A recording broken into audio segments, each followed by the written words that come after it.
And in particular, some comments you've made in the past about the Israeli hostages have been very controversial, where you have said that most of the hostages held by Hamas are not actually hostages. I believe you specifically singled out Emily Damari, who's a 28-year-old who was kidnapped from her home and held for 471 days and lost 2 fingers.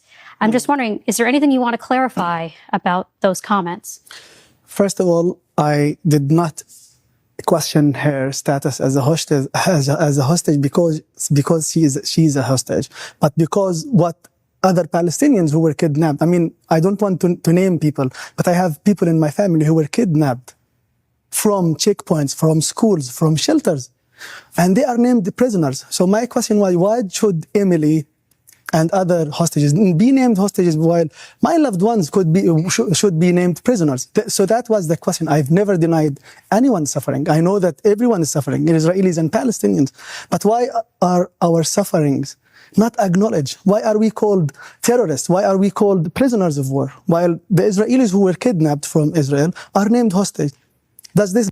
Especially, by the way, when we're talking about, as in the case of Emily Damaris and many others, soldiers, IDF. Not civilians. Give them more humanity because they are Israelis, while my loved ones are being named prisoners and they are tortured. I mean, I myself, by the way, I was kept hostage for 53 hours. I was blindfolded and handcuffed and was beaten in my face and asked for the Israeli soldiers to see a doctor, and they denied me any medical treatment. So no one is talking about this. Why?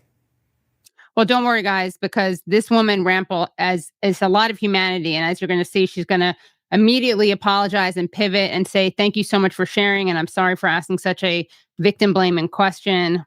They are not acknowledging my suffering. So I questioned, why are they given this privilege of being called a hostage? While I am called in all the social, in all news platforms, I was detained. I was a prisoner. Why? Am I less human than anyone else? So that was the question. It was not the question that she was not kidnapped, that she was not tortured. I did not talk about any of this.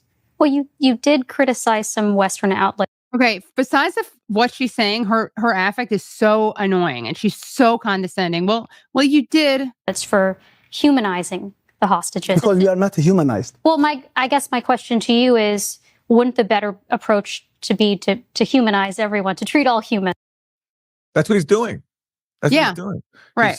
He's saying, why is one group of people called hostages, but we're not? Because even though we're humans too. That's the whole point of his statement. Right.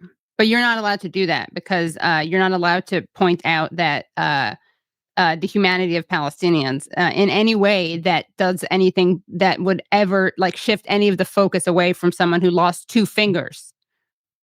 2 fingers. I mean, it's not a nice thing to lose 2 fingers, but it's not really comparable to what the Palestinians have gone through. So let's hear. Look at that face. You know what I'm going through every day? I cannot even imagine. You know how many members of my family were killed? I cannot even 31 imagine. members of my family were killed in one airstrike. And 4 of them were first cousins, were killed, with 2 of them with their husband and their children. And you are questioning me how to use language here? Oh, you brought it up. I'm just asking you to elaborate on comments you had made that have attracted a lot of criticism. That's all. Well, I mean, you know what? There is the point, and I would like everyone to understand it. A Palestinian won a Pulitzer Prize. What do you expect the other side to say? Are they going to celebrate it? That's basically what it comes down to, right? I mean, I'm glad that he said this because Mossab tried to reason with this woman, explain to her what his point was. And I mean, I think he just says in language that she understands and probably language that reflects her own position. Of course, they're going to try to smear the Palestinian who won a Pulitzer Prize. And in fact, that woman, Emily Damaris, that prisoner, who we don't have time to watch the whole clip, but something else he points out is that something she's done since being freed, Emily Damaris, is she's celebrated her sister being in the IDF Air Force, which means she's celebrating the people who killed some of Mossab's family, and actually who almost killed him, because he talks about how he was hit with a piece of shrapnel very close to his windpipe, which almost killed him. So this is just disgusting, and I do want to show a very helpful, I think, tweet from Mohammed Shahada, who is a journalist who we've had on. He's also from Gaza. And he responded to Emily Damaris, because what happened was Emily Damaris had the gall to tweet out a condemnation of the Pulitzer Committee for giving this award to Mossab. So let's show 12.5, the tweet of what Muhammad said. Or I can just read it if it's not ready.